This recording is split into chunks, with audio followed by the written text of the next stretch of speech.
Well, hello, everyone. Once again, back with another leader here, David McGlennon here, and I'm so excited to be talking with Mike Vacanti here this morning. You know, Mike and I have had previous conversations, and we were introduced by a mutual friend, and it's been so amazing just to be able to um, begin to know Mike and to be able to see him move.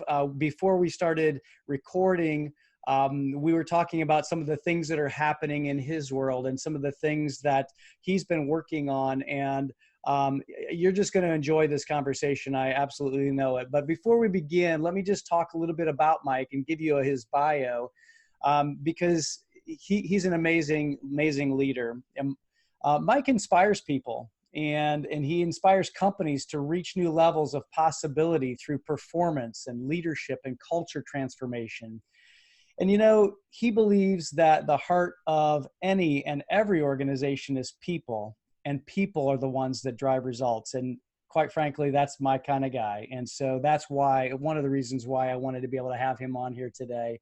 And for decades, he's thoughtfully led organizations through mergers and acquisitions. He's catapulted morale. He's helped people discover their potential. He's helped them embrace a growth mindset and really deliver results during significant change in growth. I can't even imagine during the M&A activity that you've led, Mike. And then this is really cool. Microsoft says about Mike, they say Mike brought his creativity, strategic innovation, and M&A expertise as we re-envisioned the future of AI, IoT, analytics, development during our significant intelligent cloud reorganization in 2018. Amazing for a company like Microsoft to say that about this man here on this podcast right now. Gosh, Mike, I can't even tell you what an honor it is to have you here. I'm so excited to be talking with you today. Oh, it's a great pleasure, David. And I've enjoyed our previous conversations, and I'm excited for today. Awesome.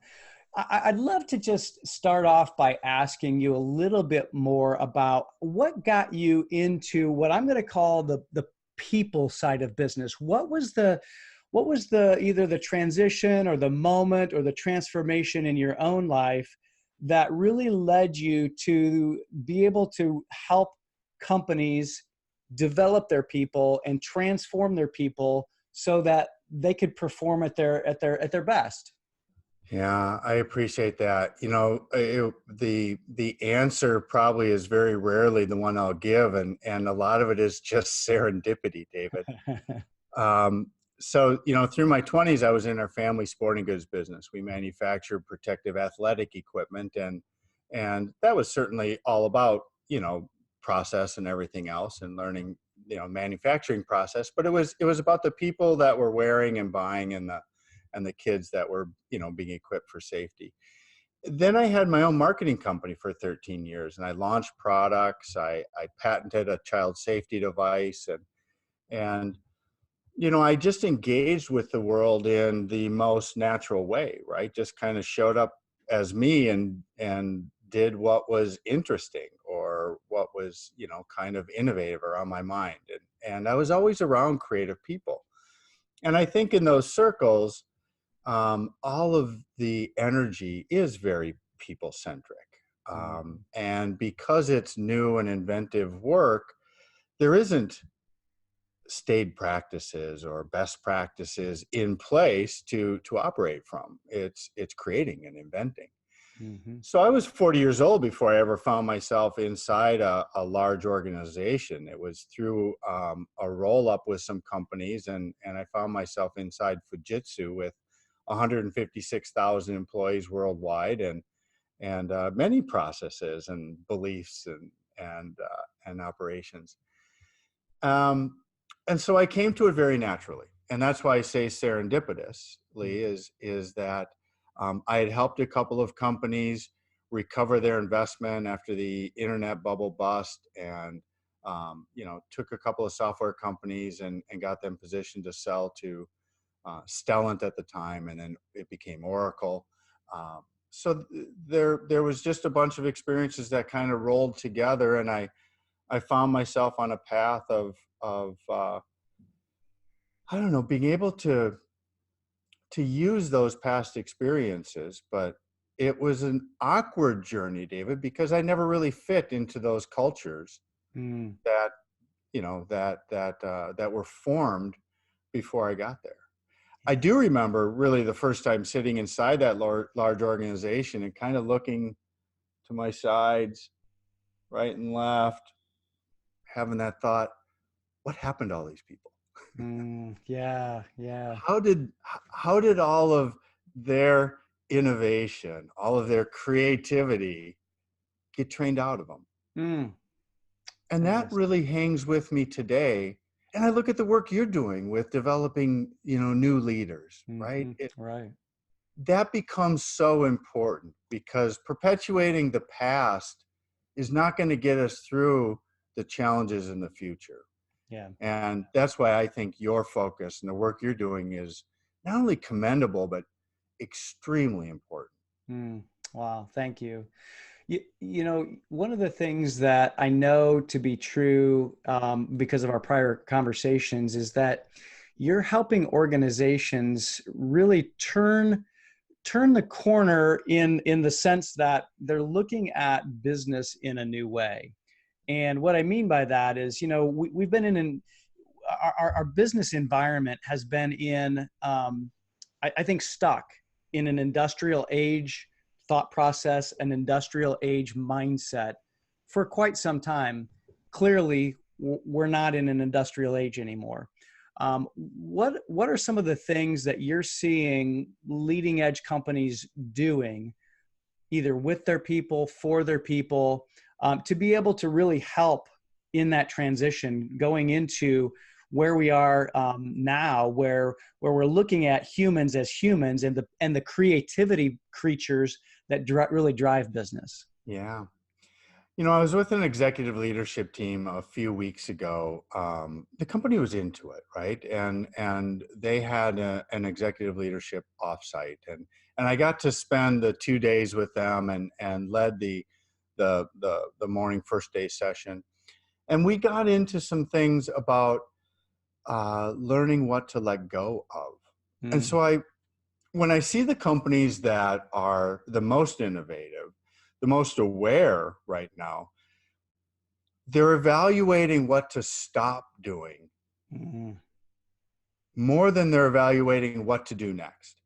yeah. And I think that really is the mindset that will help companies go forward, is carrying the behaviors, and a lot of it is behavior, not processes, but what processes, what behaviors do we want to carry forward, and being selective of that. Hmm. I often say what you stop doing is much more important than what you do next. And I think the companies that are making a difference now and shifting to set up to accelerate at the pace of business realize that they can't carry all that past with them. Mm, yeah.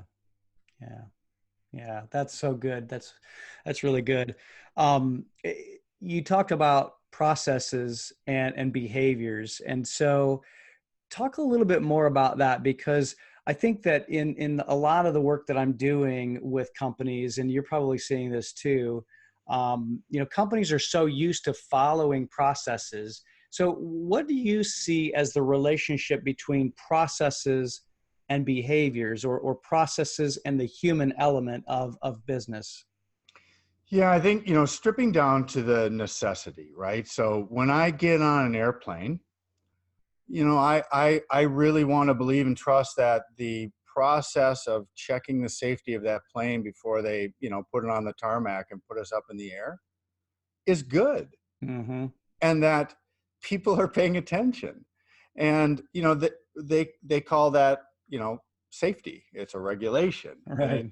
and they do it well. And I believe in that, right? So I think that for businesses in whole, it's not that we need to strip away the processes that are operating the business. I know others state that and believe that, David, and I just don't believe it to be true. You have to operate your business in an effective and efficient manner, and Right. business exists to grow and profit, Mm-hmm. and those are good things. when we can create value with the business rather than extract value, I think that becomes a philosophy. And when we look at um, each of the processes that operate our business, I think this is core to me and the work with humans first is it's not trading out the best business operations for something different. It is taking a look at each of those orchestration processes that are running our business and saying, where do people fall in that? Where are the care and concern and the growth and development of people in that process? Because the business will flourish when people are at the top. And so my belief is that if we look at each of those standard, important, mission critical operating processes, and we take a look at what changes if we put people at the top as the most important thing. Does it change that process? Does it enhance it? Does it break it? So let's not break it, but let's evaluate if we are training, motivating, influencing, keeping the attention, rewarding, building people up, does that business operation improve? And my belief 99% of the time is yes, it does. And so I think we get into this black or white, either or, and I don't believe that's true. I believe it's just where do we focus our energy and where do we put our attention? That dictates the behaviors. Yeah. So I'm going to take this really long answer and stretch it just a little bit more. I love it. But the reason is getting to the behavioral side. What's fascinating to me is how much dialogue, conversation, and time is spent, and how many training programs are focused on teaching people how to do business, which makes me shake my head. It's like, seriously, we don't know how to do business yet? It's like, well, you have to understand this is actually how it takes place. And eventually you'll learn and come to the realization that this is absolutely the best way to do it.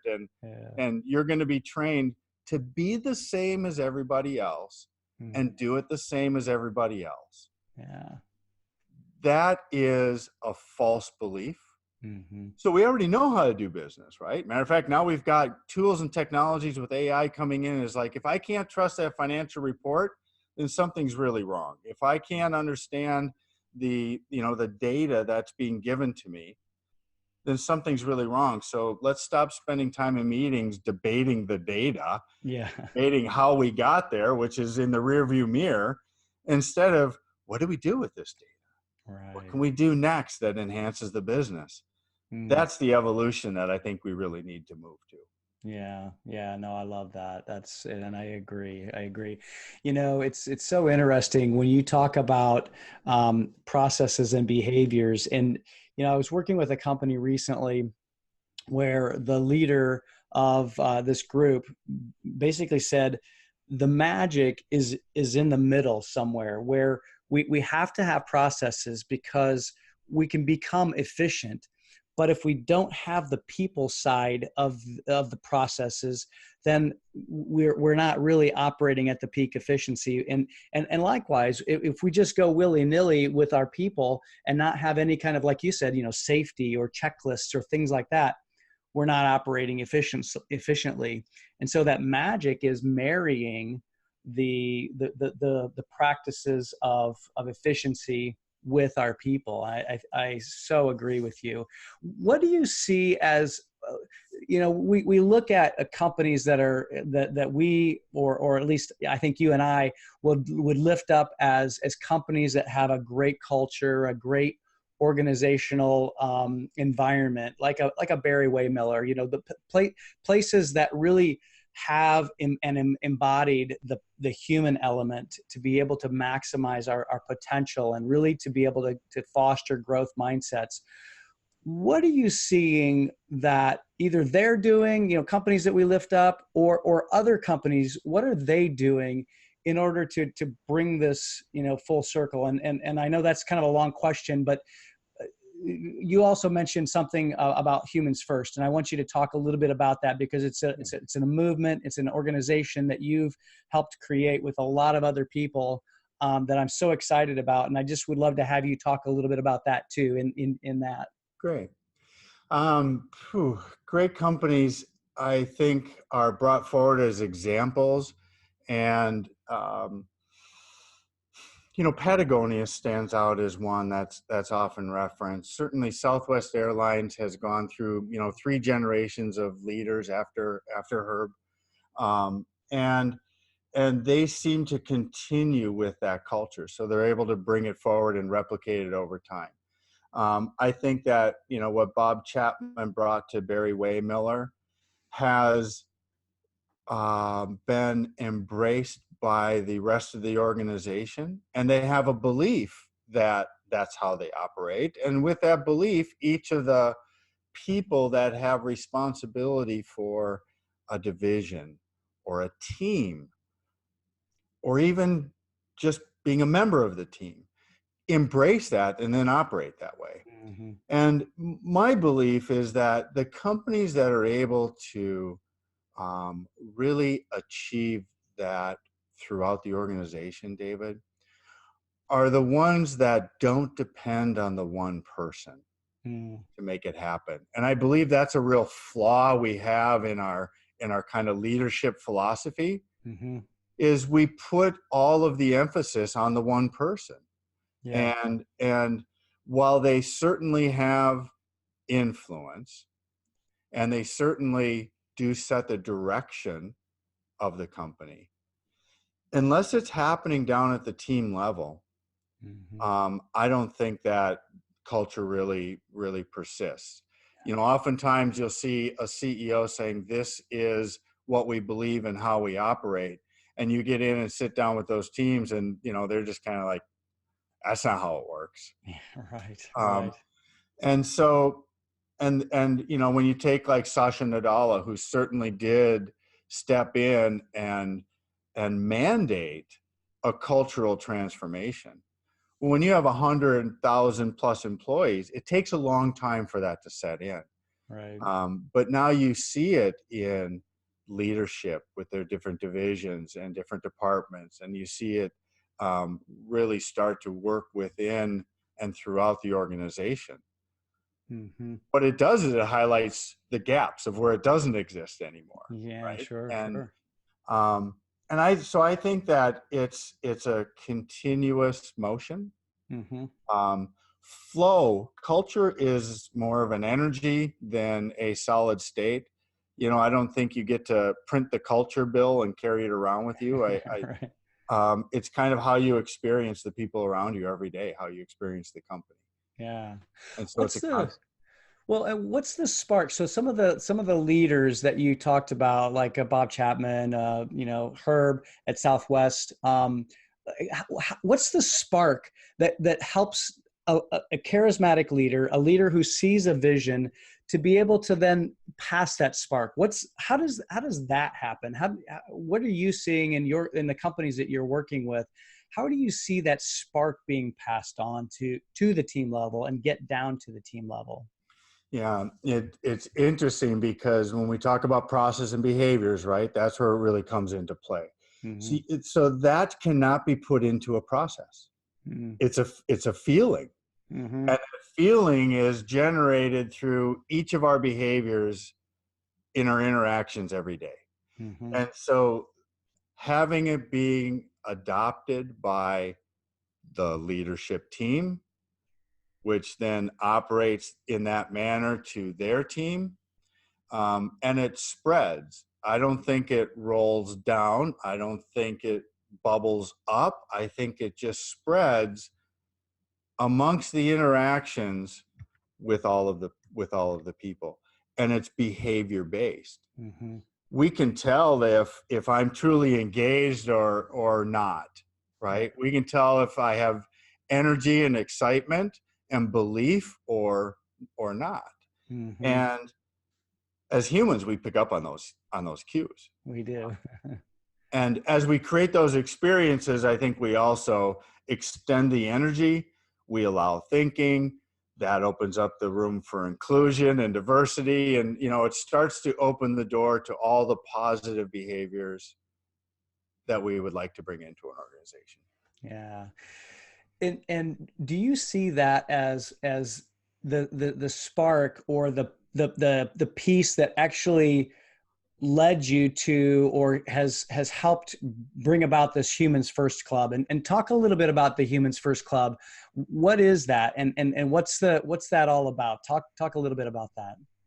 Yeah, it started as an experiment. So I had met, the good friend of each of ours that introduced us together, Claude Silver. I was in Claude's office, and I was talking about my high achieving team program that I had been bringing around. I was going to release a book with that program, and getting Claude's feedback. And she was out speaking to a lot of groups. We were kind of sharing notes. What is evident is that we have a great need to make a shift, because all of the data says that the path we're on is not sustainable. Mm-hmm. Right? If you take Jeffrey Pfeffer's work saying, there's 120,000 unnecessary deaths that happen every year because of workplace stress, making it the 5th leading cause of death. Mayo Clinic says that your boss has a greater impact on your health than your doctor. We look at the employee engagement numbers and stuff everybody knows, right? But it's profoundly clear that the path we're on is not sustainable. And while we're at this point of low human capacity, with all the statistics telling us that's the case, and we also know that the world of business is accelerating at a more significant and an accelerated rate. Mm-hmm. Right? Change is coming at us faster than any time in history. And that change is more significant than any time in history. So we look at the turnover of the, S&P 500, the Fortune 500. We look at the disruption of industry with, with digital companies coming in. Mm-hmm. and taking over, whether it's hotels or rides, or we all know the examples, right? Yeah. The pace of business is changing. Disruption from the outside is something to be thoughtful of. Mm-hmm. And we're going into that with low human capacity. It's not a good recipe. Right. And I think people all over the world are feeling that, and that's in the conversations that Claude was having as she was out speaking, that I was having in the work that I was doing with companies. I had a high achieving team program, and I was taking it out to companies. And what was amazing to me is, as I was in front of companies, it occurred to me that we'll never get to high achieving because they're barely surviving many of these. Yeah, that's interesting. And so the Humans First Club was a thought of, what if we just get people in a room and talk about what is the experience today? What is really going on? Mm-hmm. And that's why I say it was, discovery. It was an experiment. And there was a reason for Claude and Mark LeBosque and Joe Katz and I to get together and share an experience. Yeah. And in the planning of that, David, people started raising their hands from other cities saying, I want to do that here and I want to do that here. And I paused and thought and decided to shake my head yes, that I would embark on this, most expensive and time-consuming volunteer effort I could have ever imagined. Oh, I love it. I love it. Well, I know that you have so much to offer, not only just people in in the world, in the marketplace, but leaders all over the world. And I know that prior to us recording, you talked about something that I really want to get on recording, because like we were talking about, once you say it and it's recorded and it's out there, it has to come to fruition. So tell me a little bit about this book that you're going to release this fall. It's funny. Books shouldn't be a secret, right? I Exactly. snuck it in there, and it didn't end up on anybody's shelf. That was a really good plan, Mike. Um, so yesterday I did. I had been talking to a couple of friends, and I realized that now I'm getting close to final edits and a publishing date, and so Nice. I finally did announce that I'm going to release my book this fall. Mhm. Um, it's called Believership: The Superpowers Beyond Leadership, and it's volume one. So I actually see a 3-volume series here. This one is kind of expression of the experience. So it's kind of putting the notion out there of Yeah. believership as the evolution of leadership, Mm, or the traits beyond leadership. And the volume two will be the discovery, the experiment, if you will, and volume three will be the results, the proof, the mm. outcomes. Ah, Um, and nice. so I see that happening, each of the next 2 years. This one this fall, and then continue in the second and third volumes. There'll be a lot of other people involved. Mm, Humans first, and the experiences we're having here. We've had 9 events so far. There's a lot of interesting research that has come out of that. mm, Imagine getting, 40 to 70 people in a room 9 different times in an environment where they're really openly expressing what's going on, how they're feeling, what their experiences are.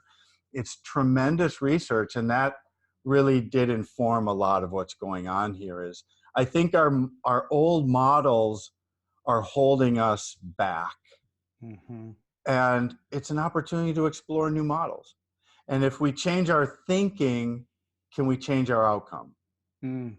And so I'm putting the notion out this fall, and then we'll explore it over the next year, and talk about that, and then we'll kind of take a look at what did we see as the outcomes, Mm. and with your great work in building leadership, I can't wait for you to be involved I love it. in Yeah. those next steps. Oh, no, I love that. So thank you for that. Yeah, absolutely. Talk a little bit about how do you define believership? Tell me a little bit more about that, because I love that word, and I just like to unpack it just for a moment. Tell me a little bit more about that, Mike. Yeah, I want to try to stay brief with it, right? Because obviously I like to talk about it. I wrote about it. Yeah.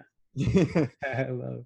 the believership is a different form of leadership. For this reason is we have been impressed by either traits or characteristics or activities that we say make a great leader.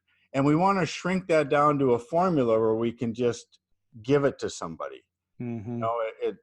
It's almost like being able to pick it off a shelf and say, yes, I want to be a great leader. It comes in the red box, it's 2 rows up, and just grab one of those and eat it every morning for breakfast. You'll be good.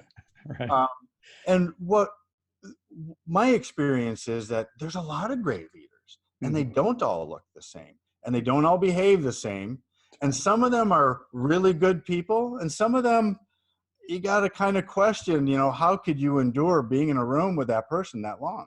Mm-hmm. So, I think that, for an example, Steve Jobs was amazing as a leader because he was a visionary, Yeah. and people believed in what they were able to accomplish. They believed in the vision. They may have believed in him, Mm-hmm. but certainly I wouldn't package up those characteristics or traits that he operated with and give them to people, right? It's Yeah. that's not the best example. There are others that I think people believe in the leader themselves. They believe in the product and the mission of the company, and that can be good enough to endure a bad leader. Mm-hmm. So what really moves people forward is they believe in the purpose, the mission, and the outcomes they're chasing. Sometimes it's belief in the individual, but the great leaders are all different. To package up and look at all these different human beings and saying, well, here's what they had in common. You know, there's always a couple of things left off that list, David, right? So Mm-hmm. I know they use toiletries and brush their teeth. That's always left off the list, but Right. that's probably in reality the thing they had most in common. Right. I love it. And until we change our belief about those traits and behaviors and personalities, Mm-hmm. we're going to be stuck in replicating our leadership deficit with diversity and inclusion. It's Mm-hmm. not going to allow the best to rise. It's going to allow those that are most like the person before them to rise. Mm-hmm. Yeah. And so one of the great missions, I think, in my mind, in coming at the situation from this perspective, from this angle, is to allow greater room for the best people to rise in an organization, not those that are most like the one before them. I love that. I love that. Well, and it sounds too like when you talk about believership, there's really an element of believing in one's self, believing in a mission, believing in a vision and what you're trying to accomplish. But when it comes down to it, when I believe in myself, that's when great things can happen too. Because if I believe in myself, if you believe in yourself, if we as a group, if we're a part of a company, we believe in ourselves, then man, the sky's the limit, right? It is. I see myself in this objective, this mission, and therefore I will attach to it. Right. Because as I help the company achieve their thing, I am achieving my thing. Mm-hmm. So I think that's really well stated, David. I think that's an important. I think that's a really important concept to get, especially for the emerging leaders who may be watching this and say, you know, hey, I want to be a leader.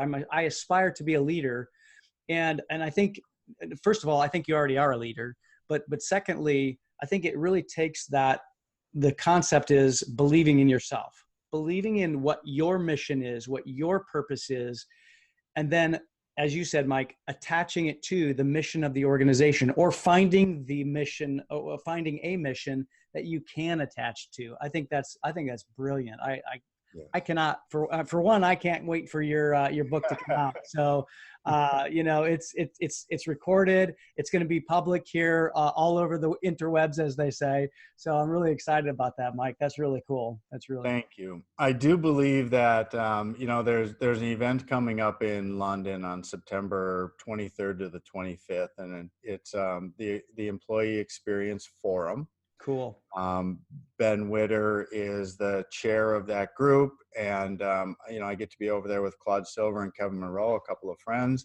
Love it. My idea is to have that book in hand, and I'm speaking on that topic. Awesome. And then we'll have a Humans First Club while we're there as well. And there's some other, you know, wonderful people joining us. Dwenna Blomstrom and Gary Turner. And so, Gary. you know, we'll have some fun, and I'll do the first book release in London, in the UK, and then come back here and, you know, see if anybody will welcome me home. I'm sure we'll be welcoming you home with open arms, Mike. Open arms for sure. Well, as we wrap up here this morning, just where can people get a hold of you? How can people get involved? If people are watching this and they say, "Hey, you know, I'm really attracted to this whole concept of humans first and helping evolve our companies into a greater awareness of the human element." And thereby being able to help our companies to grow and to thrive and to really provide great value and solve great problems in the world. Yeah. How do they get a hold of you, and how do they become a part of that? Thank you. Well, humansfirst.club is the site that talks about, you know, why this exists, and it highlights the live events that will continue to take place all over the world going forward. So 2020 is kind of shaping up for events. Because there were so many people reaching out all over the world, David, we wanted to put a platform together where those that didn't attend live events could participate and find that network and meet each other and find ways to collaborate. And so I put together the humansfirstplayground.com. Okay, I love it. And the idea of the playground is it really is a place where we can create and invent kind of toys to put on the playground and let people interact with, whether it's programs or ideas. But we find those like-hearted people from all over the world that we can network and collaborate with in an environment that's not just general social media, which I love general social media. And that's a place that you can find me. And I'm very accessible. You know, I think, you know, nobody thinks I'm less important than me.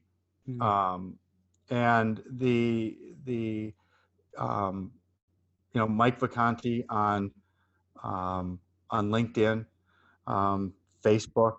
Great. There's you know, MJ Vacanti on Twitter, MJ Vacanti on Instagram.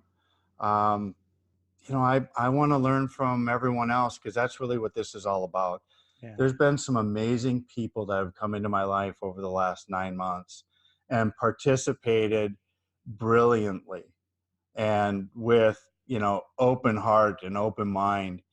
And they're just such a great influence to me, and I'm you know, grateful for each one of them. So it's a place to find those friends of mine and engage them as friends of yours as well. So I love that, Mike. You know, when Claude introduced us, we had an initial spark of kinship, and then today has reinforced that. And I am so thankful for that introduction, and I'm so thankful for you opening up my mind as well to how we can continue to really foster believership in our organizations and really get at the heart of what companies are. Companies are humans. And so for those people who are watching, I just would encourage you to go out to humansfirst.club, right? Did I say it right? Yes. Okay, good. I want to make sure. I'll in post-production, I'll put that on the bottom of the screen, but humansfirst.club, and really, you know, join, get involved and be able to be a part, because I really believe that there's a movement within organizations that will help organizations be better at what their mission is. And so, Mike, thank you so much for leading the charge. Thank you so much for being a part. And most importantly, thanks for being here today. I really appreciate you, Mike. No, this is a great joy, David. And again, I commend the work you're doing, and I can't wait to take some steps together. Thank you. Awesome. Likewise. Can I say one more thing? Yeah, absolutely. So, love you, Claude. I'm going to give her the shout out here. Yes. I can't make a heart, but we love you, Claude. And guess what? I'll tag her on this. Maybe we'll just like pull that out and use that as a clip, and we'll tag her. I love it. I love it. Thanks, Mike. David, thank you.